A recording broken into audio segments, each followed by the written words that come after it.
Your empty chair, your missing voice, a hole in the air.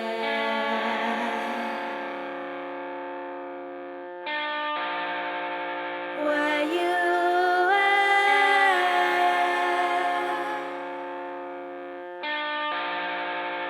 where you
are missing everywhere. You are missing every day. This will not get better. This will stay.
Tommy! Ich komme.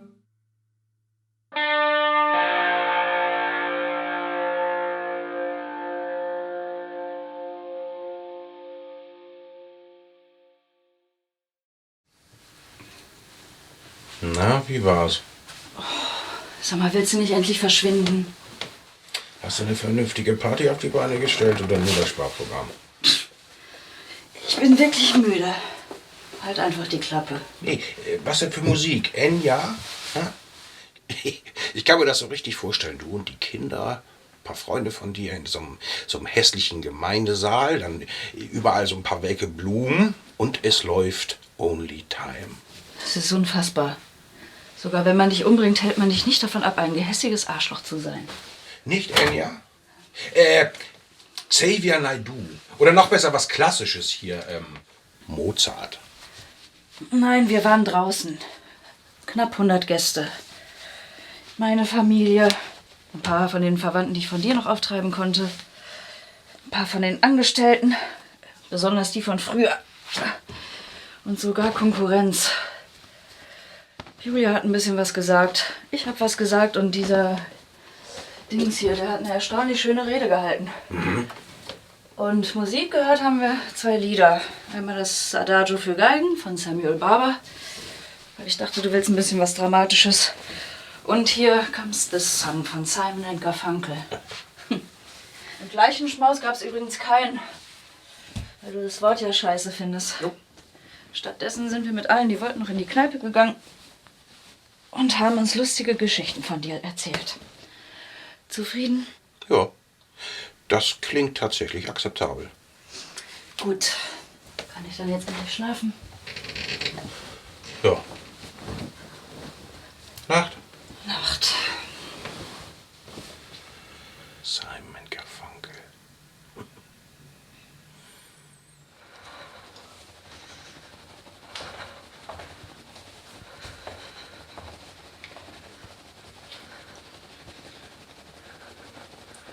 Tommy, ernsthaft? Direkt nach Papas Beerdigung? Klopf halt mal an, bevor du reinkommst. Wie fandest du's? Was? Na, die Beerdigung. Wie soll ich das groß gefunden haben? Schön, scheiße, traurig, angemessen. Wie man sich das vorstellt, glaube ich. Hast du ein bisschen auf Mama geachtet dabei? Wieso? Kam sie dir traurig vor? Bestimmt ist sie traurig. Hat sie geheult? Muss ja nicht jeder mal heulen, wenn man traurig ist. Sie stand die ganze Zeit nur da mit ihrer versteinerten Miene. Was erwartest du von ihr? Und was sie gesagt hat? Fand ich nicht schlimm oder so. Nee, schlimm nicht, aber so unpersönlich. Er war ein liebender Vater, hat die Familie zusammengehalten und gut für alle gesorgt. Unfassbar, dass er weg ist. Und dann, er wird für immer in unserem Herzen leben. Hallo, es gibt bei Let's keinen in jedem Supermarkt, wo sowas drin steht. Sie hat's halt vielleicht nicht so mit Reden und Gefühle halt. Weiß nicht. Ich trau dir nicht. Die hat doch was zu verbergen. Was soll das denn heißen? Na, was meinst du denn? Das ist absurd. Wird sich überraschen? Ey, keine Ahnung, ob ich auf so ein Gespräch gerade Bock habe. Na dann.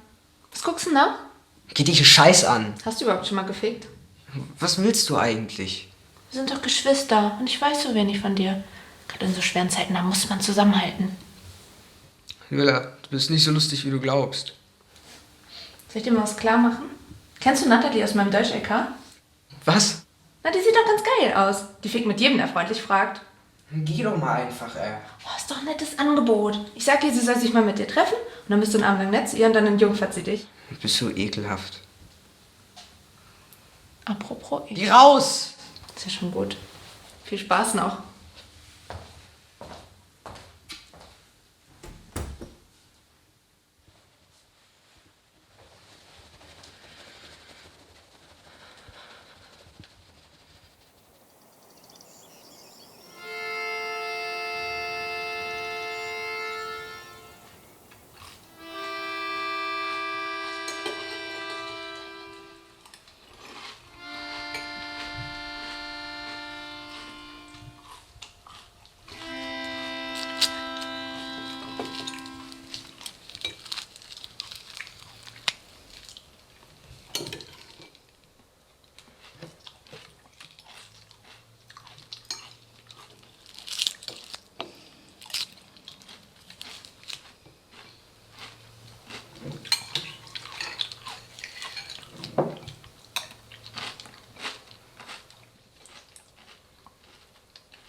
Ich finde gut, dass ihr beiden wieder zur Schule geht. Hast du endlich wieder deine Ruhe? Du weißt genau, dass es nicht darum geht, Julia. Ach, Tommy, jetzt nimm doch mal das verdammte Ding weg. Willst du nicht was essen? Kein Hunger. Frühstück ist so wichtig. Die wichtigste Mahlzeit am Tag. Kein Hunger.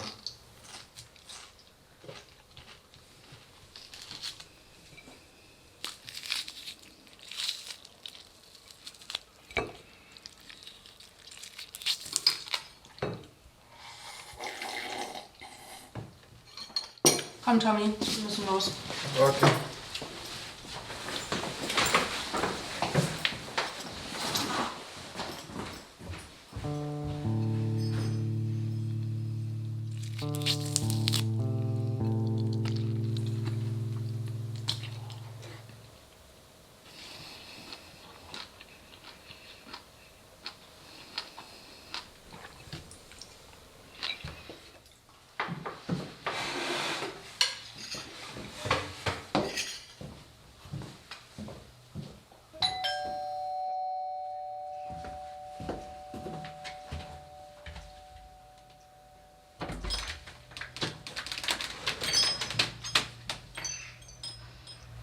Schöne Frau, darf ich dich in das Land der erotischen Träume verführen? So begrüßt du Kundin? Ist ja gruselig. Die stehen da drauf. Kann ich mir beim besten Willen nicht vorstellen.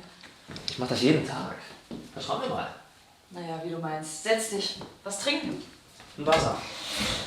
Wie war die Beerdigung? Oh, wahnsinnig anstrengend. Oh, du Ärmster. Und wie geht's den Kindern? Julia ist ein verdammtes Miststück. Tommy ein hoffnungsloser Nerd. Also alles wie immer. Kein Grund zur Sorge. Na dann. Cheers. Tschüss. Zur Kohle. Sehr gern. Das sind die Wocheneinnahmen. 7.430. Sehen wir mal nach. 30% davon gehen an dich. Das sind...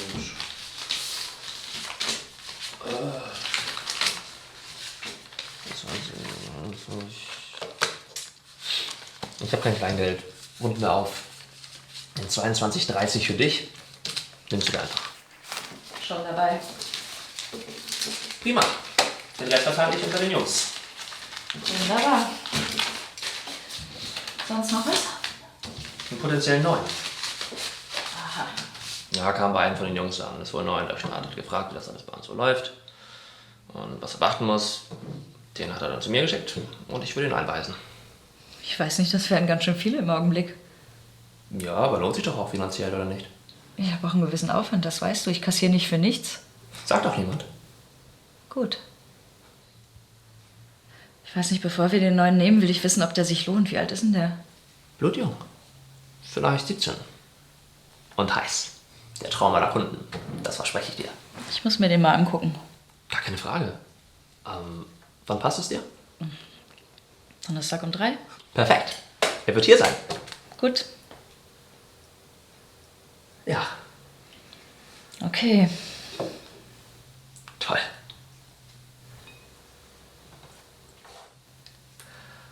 Und?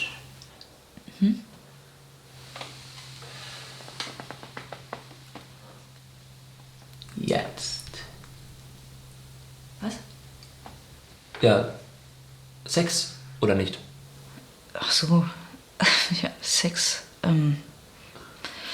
Ja, Sex. Dann zieh ich doch einfach schon mal ein bisschen aus. Okay.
Du machst das wirklich echt wunderbar, weißt du, aber komm, vielleicht gehen wir doch lieber ins Schlafzimmer.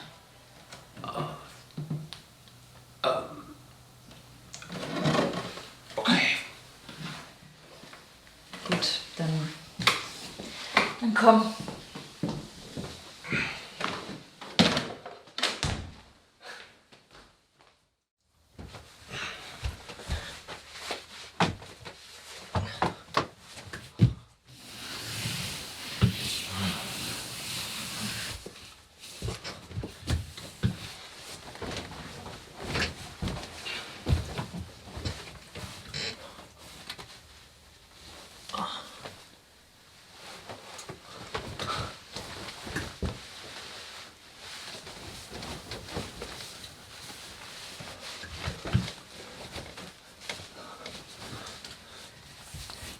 Caruso, ich glaube, wir lassen es heute. Lassen's? Warum? Ich weiß nicht, ich fühle mich gerade nicht so. Okay. Habe ich irgendwas falsch gemacht? Nein, du warst toll. Es ist nur die Beerdigung. Ich habe gerade nicht so einen freien Kopf. Ja, das verstehe ich natürlich.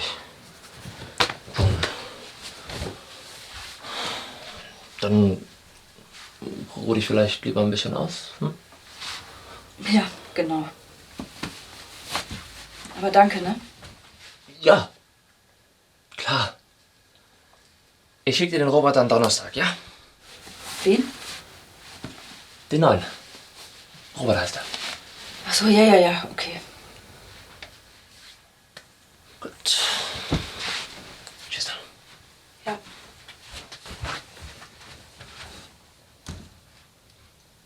Na, vielen Dank.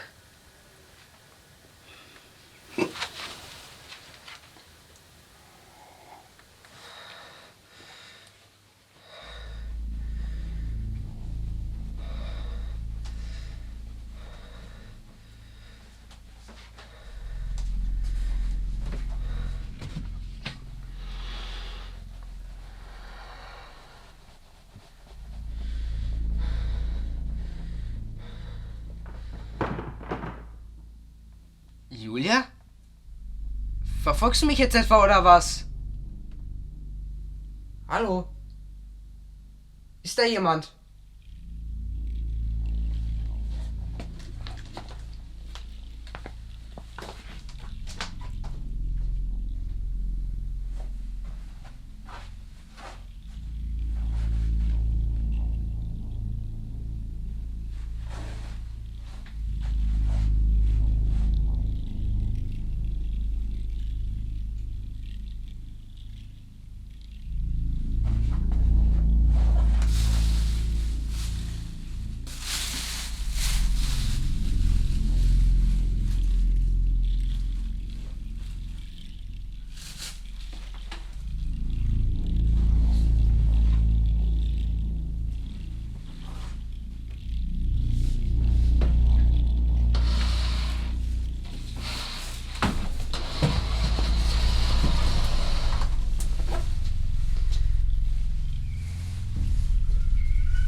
Ist da jemand?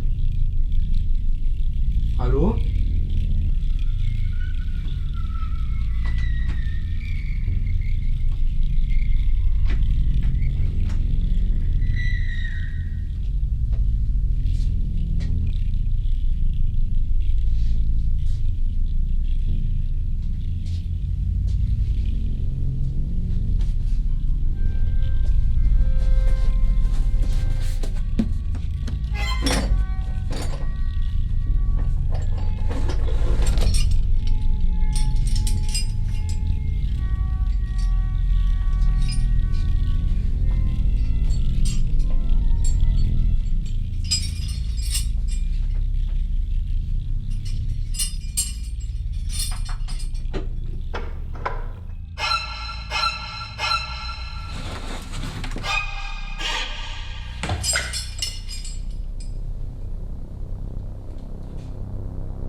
Kommen Sie rein. Setzen Sie sich. Kann ich Ihnen was zu trinken anbieten? Nein, danke, wir würden gerne direkt zur Sache kommen. Gern. Was immer ich zur Aufklärung beitragen kann, ich sage Ihnen gern alles, was ich weiß. Hoffen wir mal. Gibt's denn schon irgendwelche Neuigkeiten? Hinweise auf den Täter? Wir versuchen zurzeit so viele Informationen wie möglich über Ihren Mann und die fragliche Nacht zu sammeln. Wann haben Sie Ihren Mann eigentlich zuletzt gesehen? Das war an dem Tag, als er ermordet wurde. Er ist noch mal einkaufen gegangen. Was hat er gekauft? Klopapier. Mehr nicht. Mehr nicht. Er ist also nur losgegangen, um... Es war alle. Ich habe ihn gebeten, Neues zu kaufen. Sie haben ihn gebeten. Ja. Schuldgefühle? Was? Ach, muss ich mich jetzt hier rechtfertigen, weil ich nicht selber einkaufen gegangen bin und ermordet wurde? Selbstverständlich nicht. Was haben Sie in der Zeit getan? Ich habe gearbeitet. Ich leite ein Unternehmen, da sitzt man abends schon mal ein bisschen länger. Was genau machen Sie da eigentlich? Wir vermitteln Arbeitskräfte. Wir sind eine Agentur, wenn Sie so wollen. Was für Arbeitskräfte? Verschiedenste. Gärtner, Klempner, Taucher, je nachdem. Ihr Mann hat die Firma aufgebaut, richtig? Das kann man so nicht sagen. Er hat sie gegründet. Und ist dann bei den Kindern geblieben. Ja. So ungewöhnlich. Stört Sie was daran? Nein. Ich denke, wir haben alles. Ich würde mich jetzt gern mit Ihren Kindern unterhalten. Gern. Die beiden wohnen oben. Namen stehen an den Türen.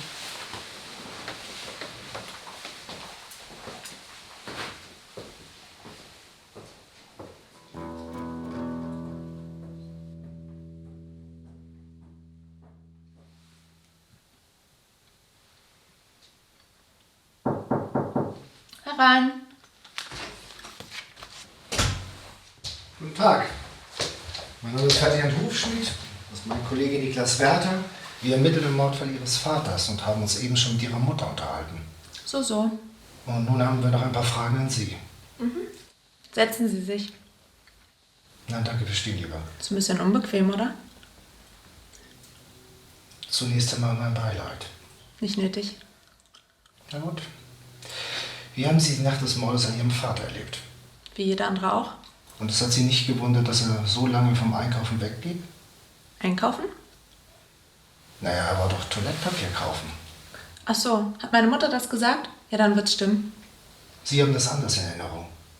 Nö, ich hab's aber noch nie gehört. Ich war den ganzen Abend hier oben in meinem Zimmer. Was hat denn Ihre Mutter gesagt? Nichts. Wir reden nicht viel. Wie war Ihr Verhältnis zu Ihrem Vater? Gut. Okay. Das war's fürs Erste. Vielen Dank. Ich danke Ihnen für Ihre Bemühungen. Ich hoffe, Sie wissen bald, wer es war.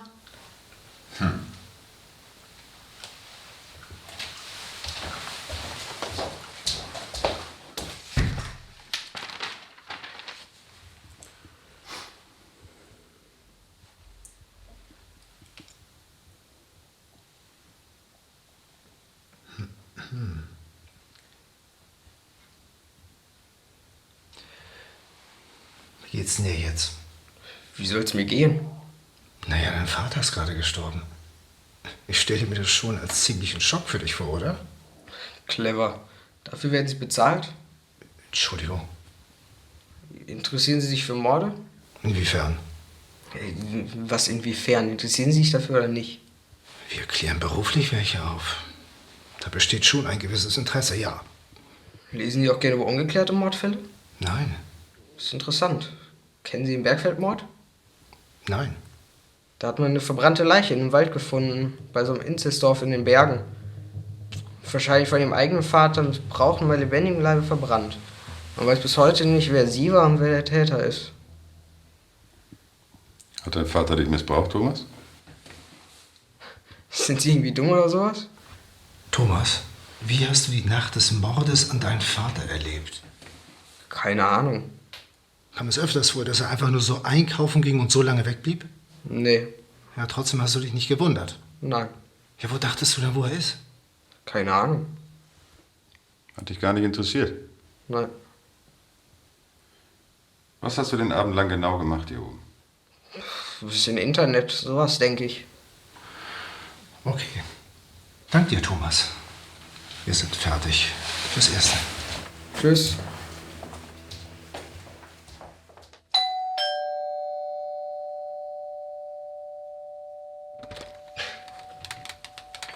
Hallo, du bist Robert, richtig? Ja. Na dann komm mal rein, Robert. Kann ich dir was zu trinken anbieten? Ich glaube nicht. Vielleicht ein Bier zum Auflockern? Ich trinke nicht. Nicht so schüchtern, ein Bier zum Auflockern.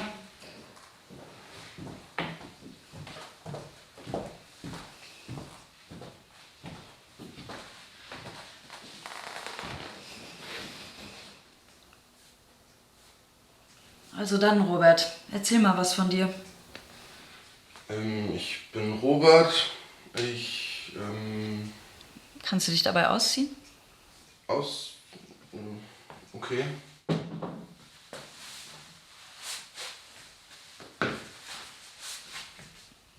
Schön weitererzählen, ne?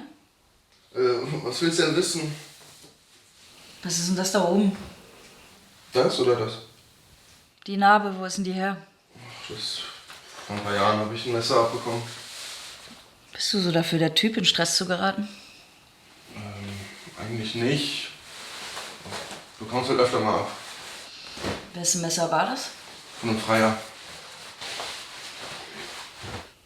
Vor ein paar Jahren, sagst du. Wie lange machst du es denn schon? Lange. Willst du nicht vielleicht lieber mal was anderes machen? Kann nichts anderes. Okay. Und? Gut, dreh dich.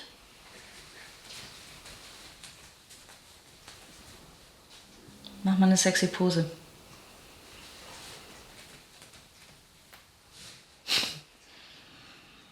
Okay.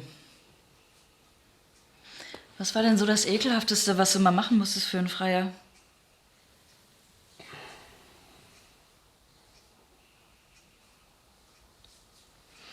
Ist okay, behalt's für dich. Also, von mir aus kannst du bei uns anfangen. Caruso macht das Organisatorische. Mit dem kannst du ja alles Weitere besprechen. Zieh dich an.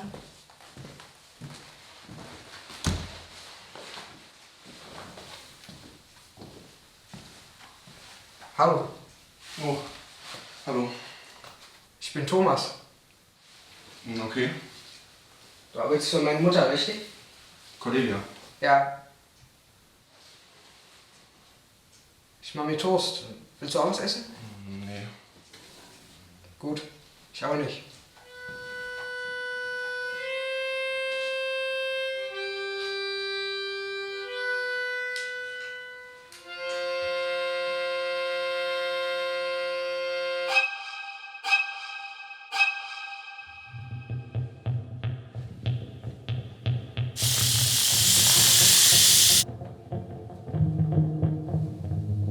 Hallo? Hallo?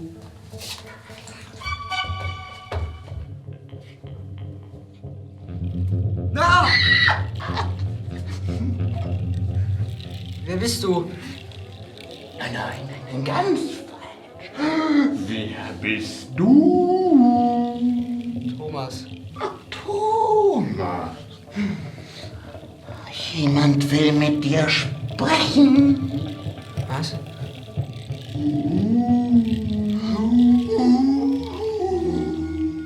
Mach die Tür zu. Was? Du hast die Tür aufgemacht. Mach sie wieder zu. Was für eine Tür? Mach sie zu. Und wenn nicht?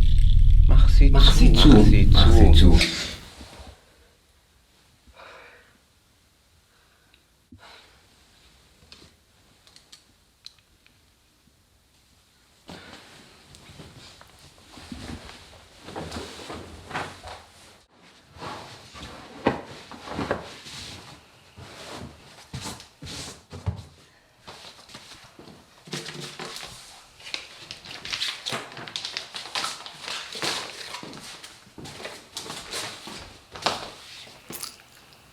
Ach Julia, jetzt pack mal das widerliche Ding da weg. Du wolltest das Herz. Aber doch nicht hier, wo ich esse. Pack mal auf den Schrank. Außerdem wollte nicht ich das Herz. Mir scheißegal, wer das will. Wo ist mein Geld? Ist denn alles glatt gelaufen? Jetzt wird sich interessieren. Natürlich ist alles glatt gelaufen, hä? Natürlich. Das Geld? Ganz schön geschäftstüchtig. Wie die Mutter. Na, hoffentlich nicht. Warum so feindselig? Nur so? 10.000 Euro gibt's für das hier. Ja, ich weiß. Das ist mehr, als sie sonst zahlen. Ja, cool. Ich frage mich, was an dem hier so besonders war. Ist doch scheißegal. Ja, so ist das wohl.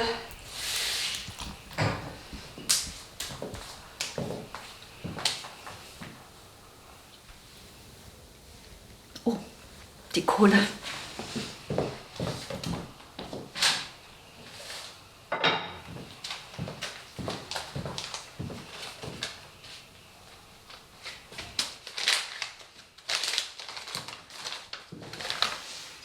€500-Scheine. Sei froh, dass es keine Yen sind. Sollte das so mal ein Witz werden? Schon gut. Ich höre schon auf.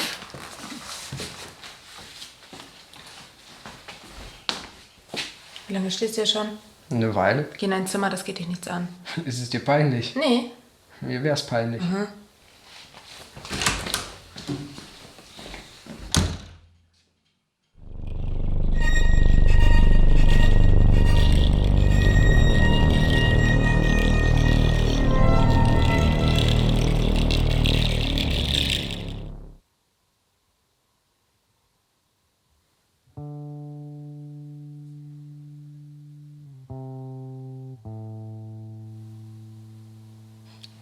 Wie heißt du eigentlich? Robert. Robert. Weißt du, was das heißt? Wie? Die Bedeutung von dem Namen. Nee. Das bedeutet der Anmutige. Das passt zu dir. Das ist wunderschön. Danke. Du? Ja. Magst du mich? Ja. Wollen wir mal ein Date haben? Okay, gerne. Cool. Kommst am besten her. Dann koche ich für uns und wir machen Candlelight-Dinner. Klingt schön.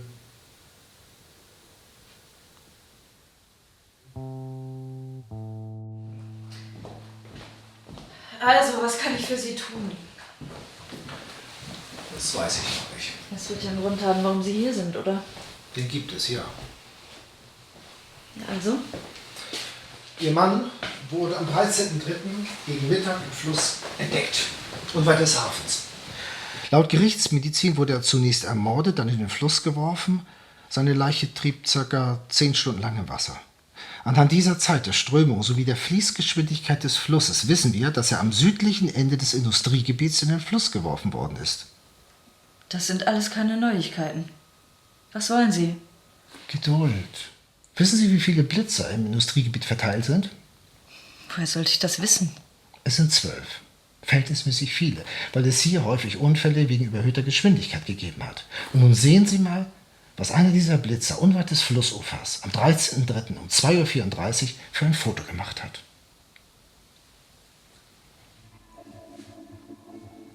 Kennen Sie den Mann? Das ist Caruso. Caruso? Das ist unmöglich. Soweit wir wissen, heißt dieser Mann Ulf Hagen. Kennen Sie ihn gut?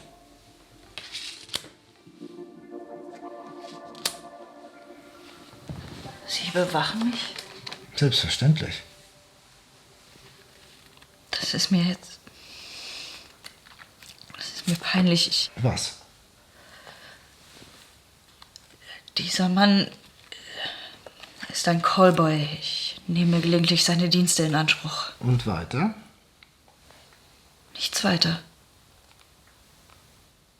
Wie lange geht denn das schon so? Seit circa 2 Monaten. Also schon zu Lebzeiten Ihres Mannes. Es wird ja für Sie keine Überraschung sein, dass wir kein perfektes Zusammenleben geführt haben. Wusste Ihr Mann von dieser Affäre? Es war keine Affäre. Wenn ein Mann zu einer Nutte geht, ist es auch keine Affäre. Ich habe nur ein bisschen mehr Stil. Und nein, es wusste niemand und es wäre mir auch sehr lieb, wenn das so bleiben könnte. Können Sie sich denn vorstellen, dass dieser Caruso Ihren Mann Umgebracht hat? Also ich wüsste nicht, wieso. Meines Wissens hat er meinen Mann nicht gekannt, hat ihn nie gesehen und ich kann mir auch nicht vorstellen, dass er Geld so nötig hat, dass er deswegen einen Raubmord begeht. Sie scheinen seine finanzielle Situation gut zu kennen. Naja, er ist teuer.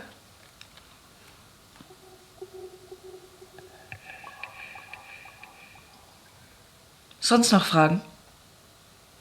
Im Augenblick nicht. Könnten Sie uns einen Hinweis geben, wie wir Herrn Hagen kontaktieren können? Stellt sich zuweilen als schwierig raus. Natürlich. Ich gebe Ihnen mal seine Handynummer.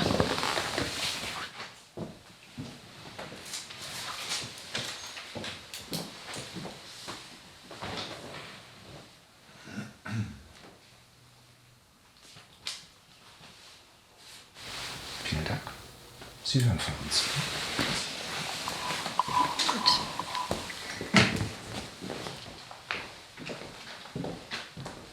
Wiedersehen.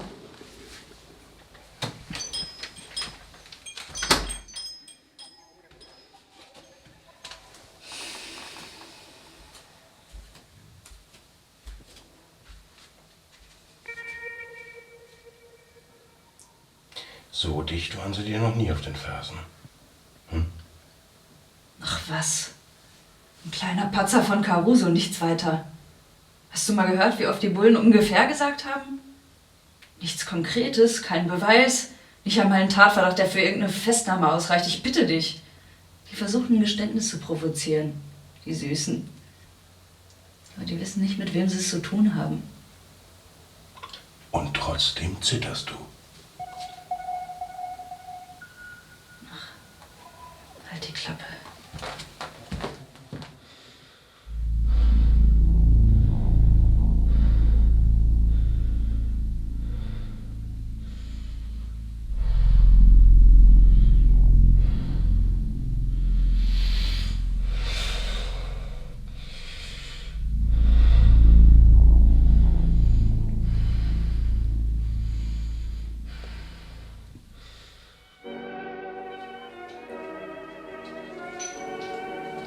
Ich wusste nicht genau, was du magst. Ich habe Spaghetti gemacht. Mag eigentlich jeder, oder? Ja.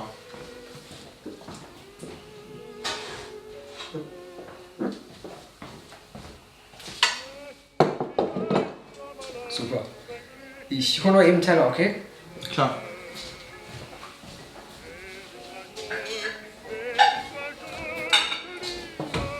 Soll ich da auffüllen?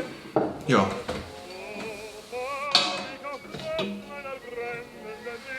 Wie viel denn? So? Ja.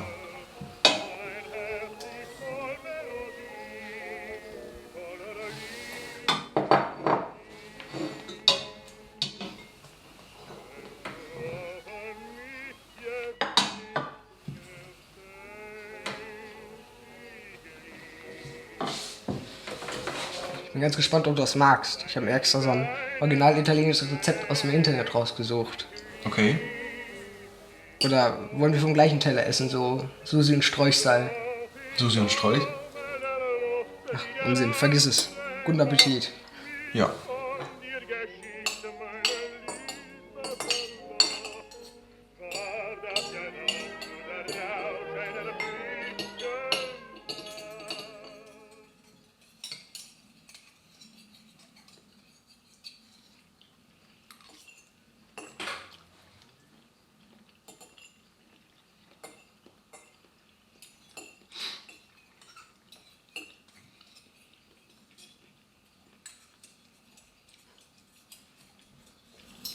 Ist lecker. Danke.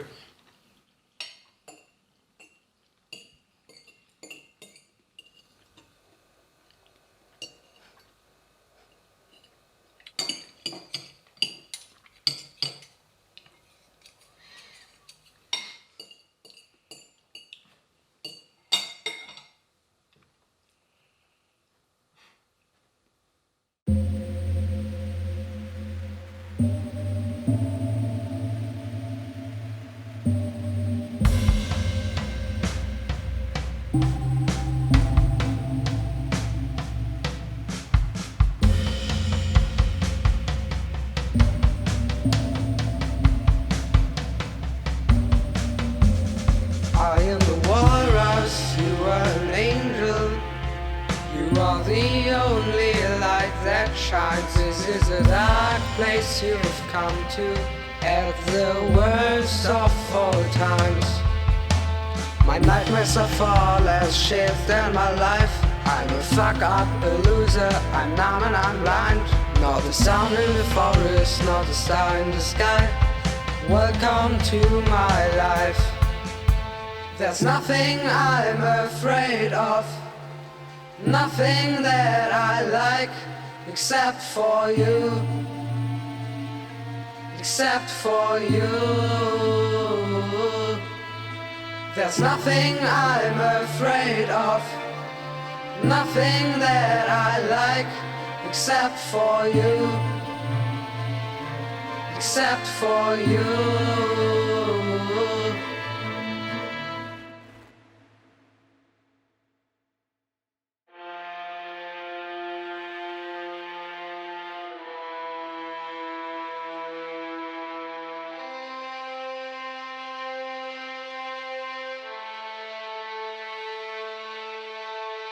I see your eyes, your lips, your pride. Your kiss is worth more than my life. You're like a waterfall in a desert. I'm like a flower in the rain. You're everything I can hope for. You, the needle in my vein. There's nothing I'm afraid of, nothing that I like, except for you, except for you. There's nothing I'm afraid of, nothing that I like, except for you, except for you.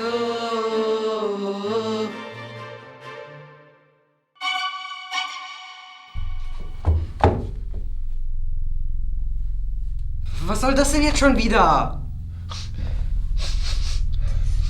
Du warst schon mal hier. Was ist das hier? Du fragst zu viel. Fernsehen? Nein. Wie komme ich hier raus? Magst du Katastrophen?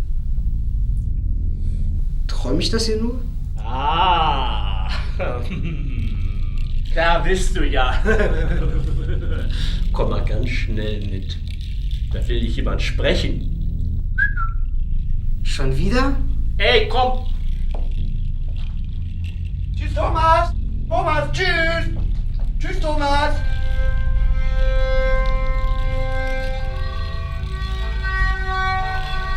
Wieder dieser Typ? Frag nicht so viel. Jemand eben. Um was geht's? Es ist sehr wichtig. Hey! Da stehen! Ja? So stehst du richtig. Für was? Naja, für was auch immer. Frag nicht so viel. Willst du das? Was? Die ganze Welt wird so aussehen. Ich verstehe nicht. Mach die Tür zu. Mach doch selbst.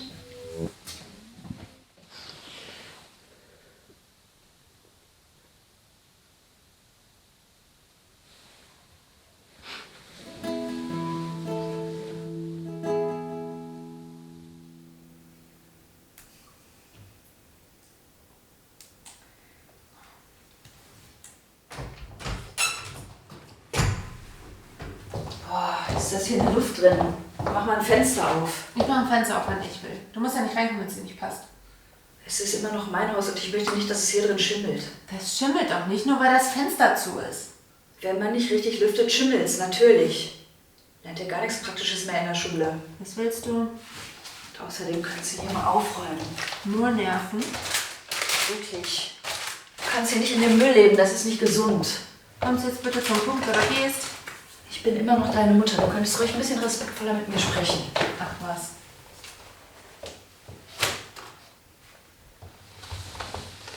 Diese beiden Bullen. Ja, was ist mit denen? Die sind zu oft hier, schnüffeln zu viel rum. Ich habe keine Lust, bei irgendwas erwischt zu werden.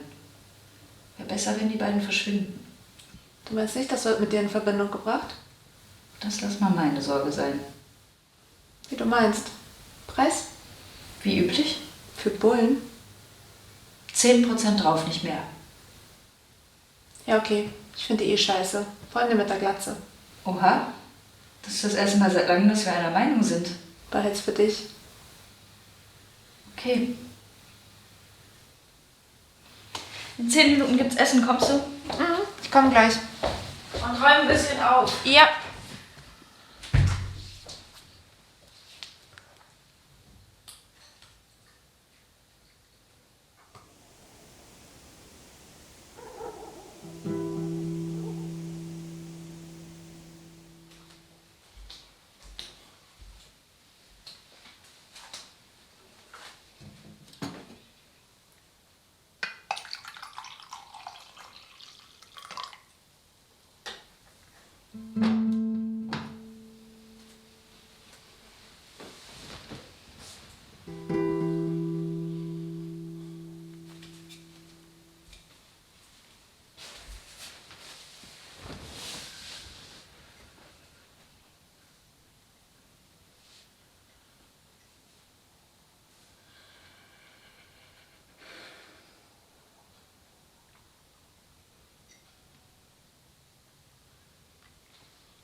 Du fehlst mir. Fällt dir ja früher ein. Es ging nicht anders. Ich habe uns das ja alles aufgebaut. Das wäre in die Brüche gegangen, wenn du das wieder übernommen hättest. Ich habe die Firma gegründet. Ja, um dann was damit zu tun? Mein Gott, das braucht eben seine Zeit, bis so ein Geschäft läuft. Ja, und zum Laufen gebracht hab ich's. Trotzdem. Ohne mich wäre das überhaupt nicht möglich gewesen.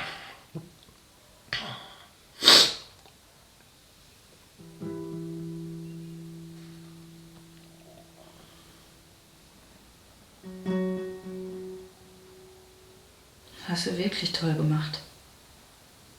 Wie du dich hier um alles gekümmert hast. So hätte es bleiben können. Das war langweilig. Die Kinder sind erwachsen. Was hätte ich denn machen sollen? Ja? Ein Töpferkurs? Jedenfalls nicht meine Firma zerstören. Du spinnst doch.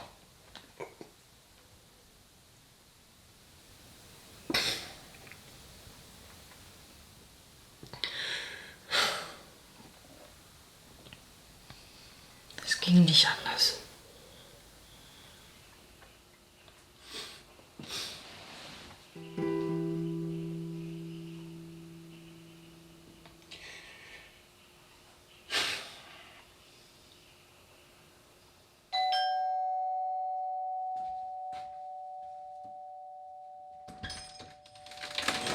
Guten Tag.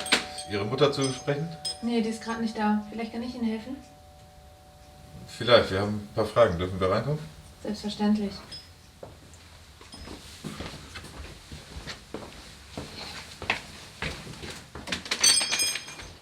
Gibt's was Neues zum Mord an meinem Vater? Nicht wirklich. Es geht um etwas anderes. Wir hatten gehofft, dass Ihre Mutter uns weiterhelfen kann. Setzen Sie sich doch. Sie kenne ich noch gar nicht. Korrekt.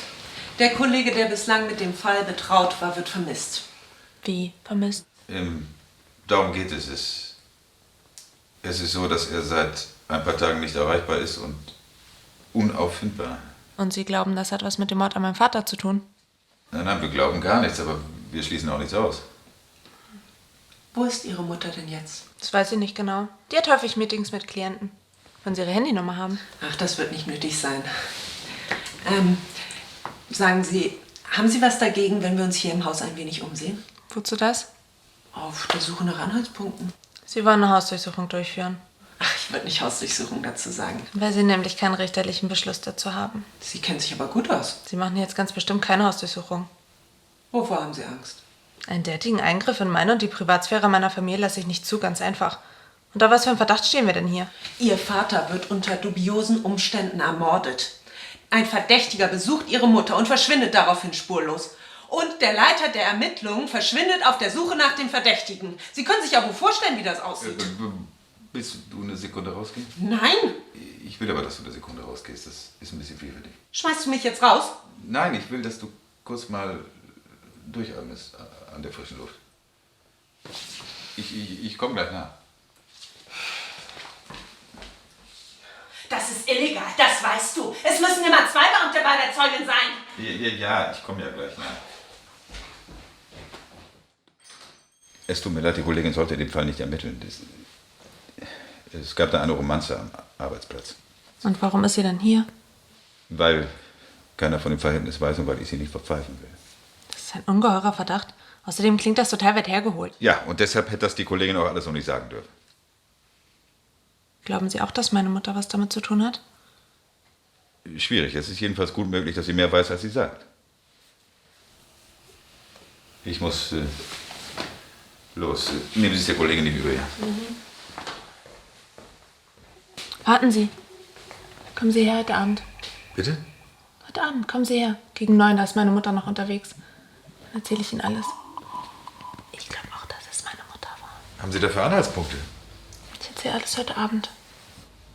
Kommen Sie doch mit und machen eine Aussage. Nicht, wenn die Furie dabei ist. Kommst du jetzt mal? Okay. Heute Abend. Bis dann.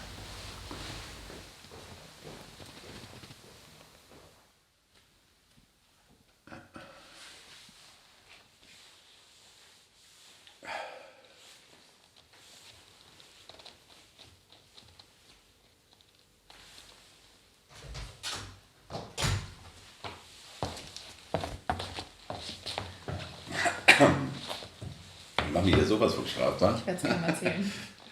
Erzählen ist ein gutes Stichwort. Ja, es geht ja schon los. Prost. Prost.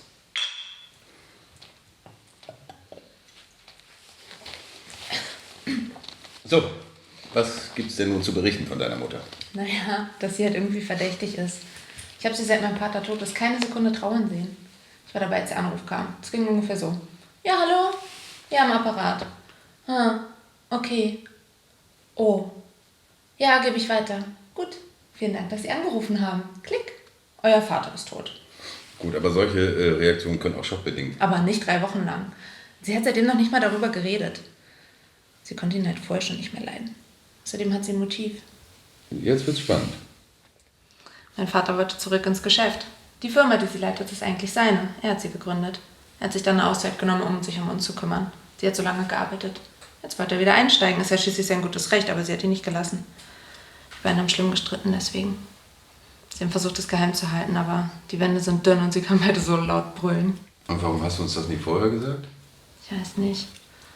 Ich wollte halt meine eigene Mutter nicht verdächtigen. Außerdem fand ich das zu nichtig für ein Mordmotiv. Aber wenn sie jetzt sowieso Anhaltspunkte gegen sie haben... Ja, okay.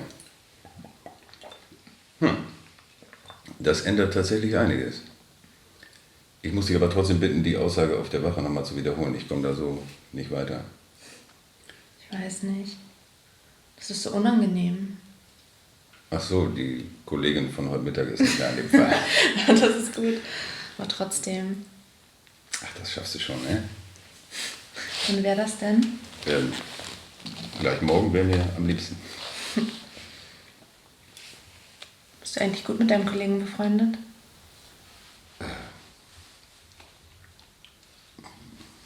Wir arbeiten schon eine ganze Weile zusammen. Da erlebt man viel gemeinsam, ja. Also ist schon eine Freundschaft, ja, kann man schon sagen. Machst du dir Sorgen? Ja, Das sieht man dir an. ich muss eigentlich jetzt los. Und uneigentlich? Und eigentlich habe ich noch ein Bier auf.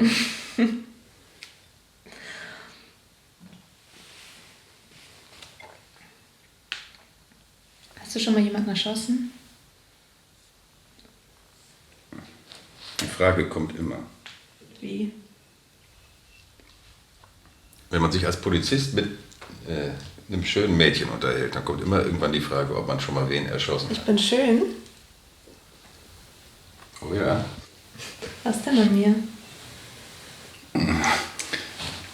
Dein Gesicht, deine Augen, dein Mund. Ach, das ist eine blöde Frage. Du, halt. Ja. Meine Brüste wolltest du sagen. Nein, das ist eine Unterstellung. Findest du die nicht schön? Doch, doch, sehr. Willst du mal sehen?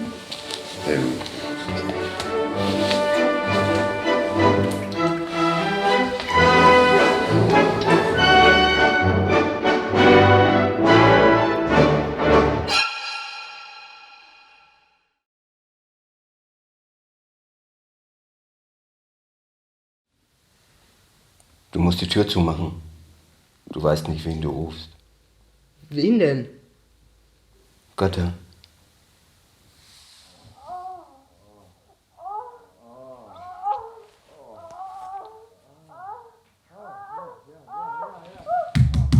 Geht das auch leiser?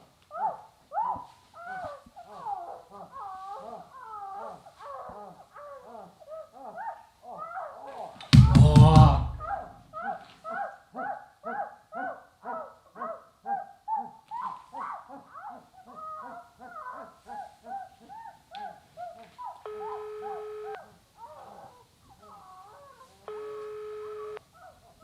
Ja? Hi. Hallo, was gibt's? Ich wollte nur mal deine Stimme hören. Du bist ja süß. Wie geht's dir? Was machst du? Ich lieg hier so rum. Meine Familie nervt. Soll ich vorbeikommen? Nein, heute nicht. Aber hast du morgen Zeit? Klar, wann?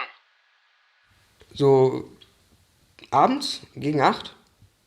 Klar, gerne. Okay, cool. Dann bis morgen. Lieb dich. Okay, bis morgen.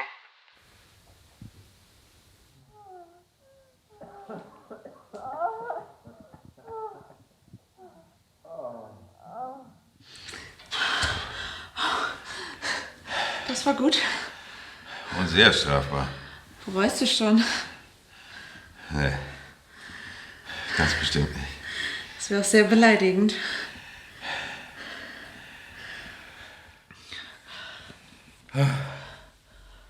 Und jetzt? Jetzt kuscheln wir. Dann schlafen wir ein. Und morgen früh gehst du, bevor ich aufwache, und dann tun wir so, als wäre nichts gewesen. Einfach so? Wenn du den Mörder von meinem Vater hast, können wir noch mal drüber nachdenken. Ah, du willst Anreize schaffen, verstehe. Ich will nur nicht, dass du dich unruhig fühlst. Von wegen strafbar und sowas. Mhm. Sehr löblich. Mhm, so bin ich. Du, Ja. darf ich dich mal was fragen? Ja. Deine Kollegin, die hat heute Mittag was von einem Verdächtigen gesagt, der sich mit meiner Mutter getroffen hat. Und das hätte sie nicht sagen sollen. Ja, genau. Kannst du mir sagen, wer der Typ ist? Ich nehme nicht an, dass du den kennst. Und auch nicht, dass du das wissen willst. Ist was Verruchtes, oder wie? Es ist ziemlich weird auf jeden Fall. Ich will's hören. Nein. Aber behalt's für dich, ja? Unbedingt. Er ist ein Callboy. Bei dem ist deine Mutter offenbar Stammkundin. Schon lange. Schon bevor mein Vater tot war? Tja. So eine Schlampe, ey. Ich habe ja gewusst, dass er ihn betrügt, aber mit einer Nutte. Entschuldige, das ist nichts, was man über seine Mutter hören möchte, Nee, oder? nee, das ist schon okay. Hm. So eine Fotze, ey. Zeig mir nur, dass ich immer recht hatte mit ihr. Warum ist denn der Typ verdächtig? Weil er in einer fraglichen Nacht zu einem Ort gefahren ist, an dem dein Vater oder besser die Leiche deines Vaters in etwa ins Wasser geworfen worden sein muss. Hm.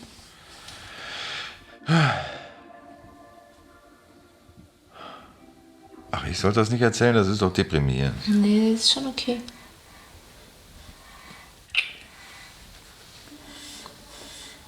Meinst du, sie hat ihn beauftragt? Nein, eigentlich deutet alles auf Raubmord hin.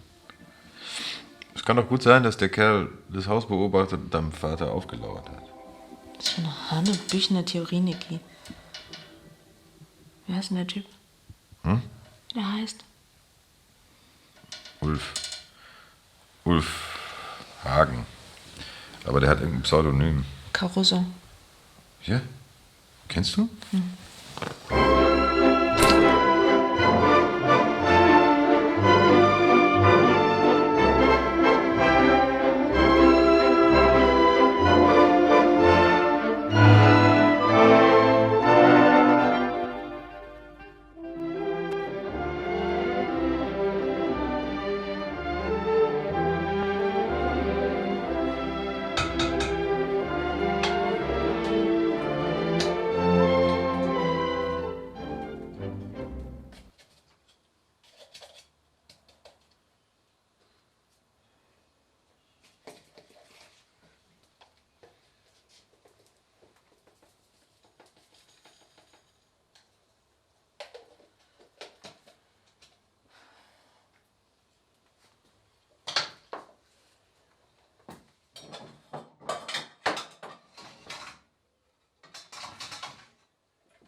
Ach, Tommy, ich koch doch gerade.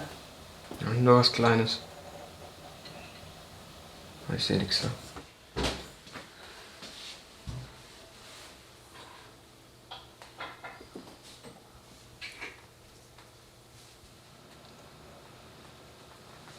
Wie wär's für dich, wenn ich nicht mehr da wäre? Wie nicht mehr da? Willst du ausziehen? Nee. Wärst du wie Papa? Das mit Papa nimmt dich ganz schön mit, oder? Natürlich. So, wenn du solche Gespräche führen möchtest, ich zahle dir gerne Therapie. Willst du das? Ich will keine Gespräche führen. Gut. Sag mal deiner Schwester Bescheid, Essen ist fertig. Ja.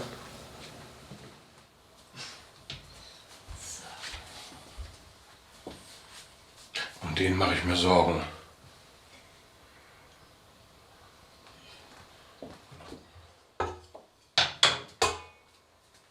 Oh komm. Nee, das kann ich nicht.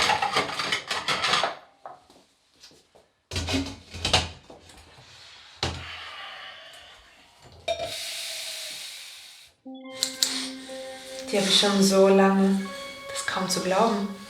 Die kommt aus meiner allerersten Federtasche. Das weiß ich noch ganz genau. Dieses Bild, weißt du? Dieses Bild davon, wie ich bei meiner Einstellung die Federtasche auf dem Tisch ausgebreitet habe. Und mir die Stifte und das Lineal und die Schere ganz genau angeguckt habe. So richtig erwachsen, weißt du? Wie meine Mama. Die war nicht da. Natürlich nicht. Da war nur Papa. Sowieso immer nur Papa. Aber das ist doch verrückt, oder? Die ganze Schulzeit lang habe ich nie diese verdammte Schere verloren.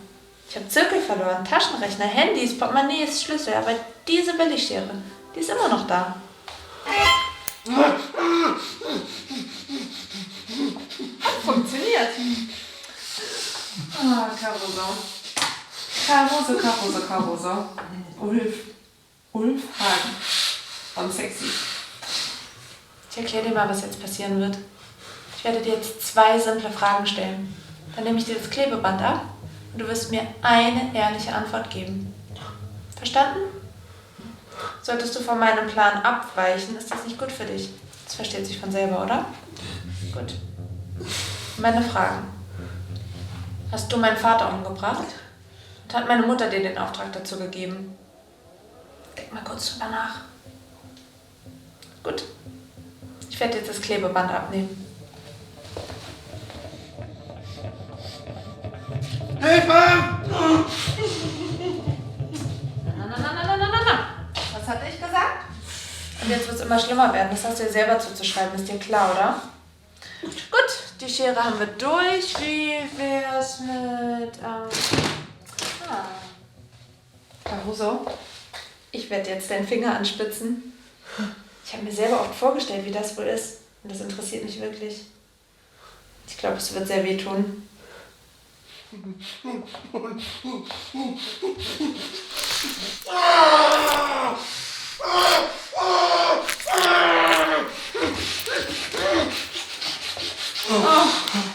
hatte ich mir irgendwie raffinierter vorgestellt. Spitz oder so. Naja, man kann nicht alles haben. Oh. Caruso, 2. Runde. Bist du jetzt bereit, mir zu erzählen, was ich wissen will?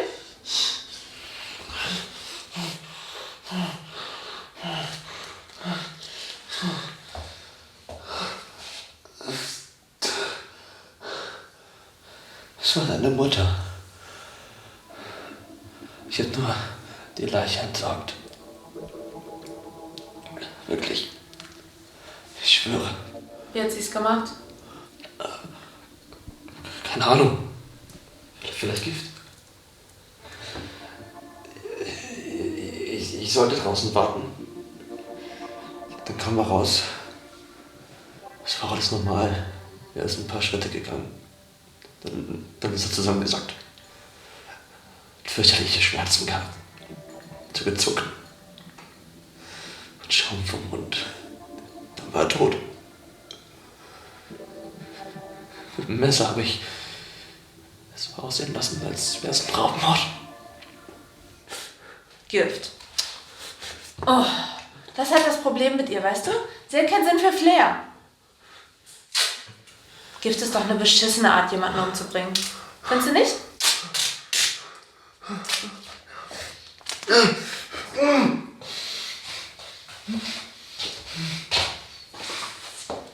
Weißt du, was eine gute Art ist, jemanden umzubringen?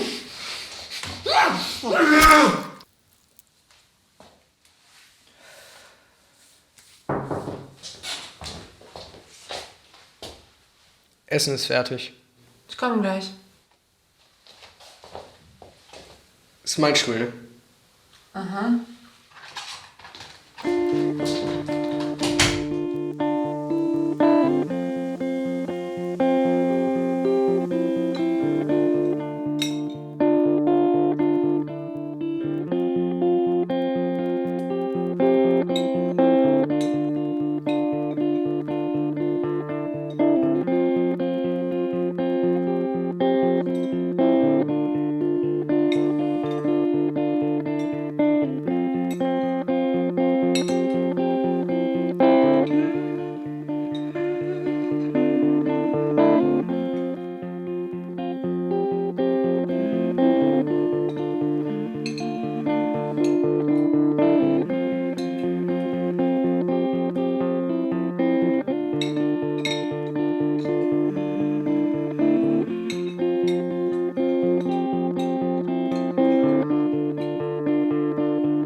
sound.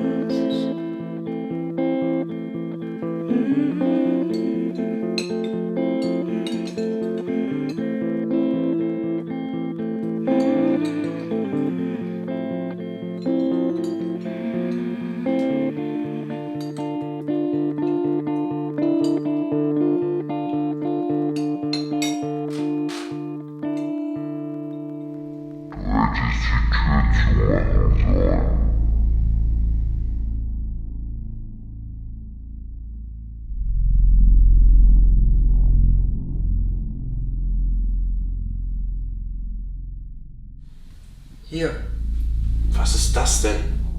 die Ewigkeit. Nee, jetzt mal ernsthaft. Das ist doch nicht normal. Wie tief geht das runter? Keine Ahnung. Kein Boden zu sehen. Gar keine Grenzen.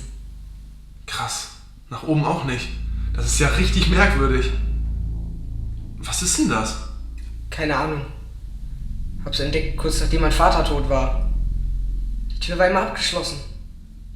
Krass. Was wird das? Wir springen. Spinnst du? Das ist romantisch. Alter, das ist nicht witzig. Jetzt komm doch mal weg. Das ist doch kein Witz, Mann. Ich meine es ernst. So wie Romeo und Julia. Du weißt doch gar nicht, was bei Romeo und Julia passiert, oder? Das ist doch vollkommen scheißegal, was bei Romeo und Julia passiert ist, Mann. Das Konzept ist doch klar. Ich dachte, du liebst mich. Alter, deine Mutter ist sowas wie mein Chef, deshalb... Ja, und selbst wenn... Du spinnst doch, jetzt komm doch mal bitte weg. Was soll das denn heißen mit meiner Mutter? Ja, nichts, ist doch egal, jetzt komm doch mal bitte weg, dann können wir auch reden. Du machst mir nur was vor, weil du denkst, es gehört zu deinem Job oder was? Alter. Was hier, Alter? Sehr ehrlich zu mir. Komm mal runter jetzt, was machst du denn?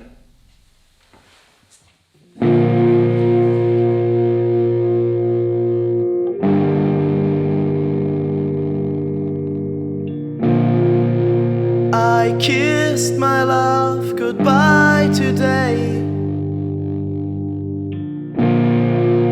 I kissed my love goodbye.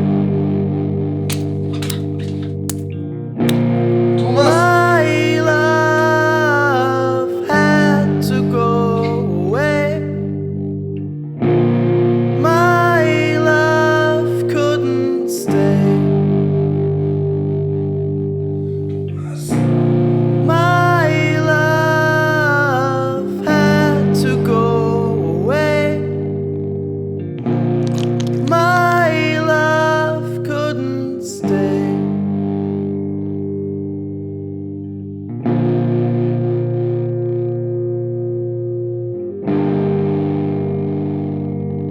Du hättest die Tür zumachen sollen. Sie kommen.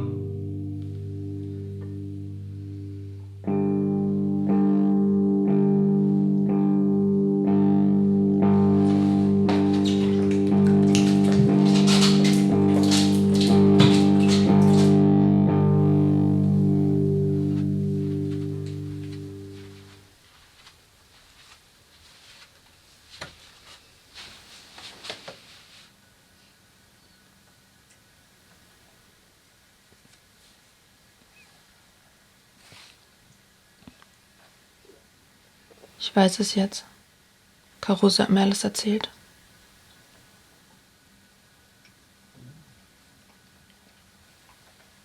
Ich verstehe dich nicht. Du hast ja nicht mal versucht, es vor mir geheim zu halten.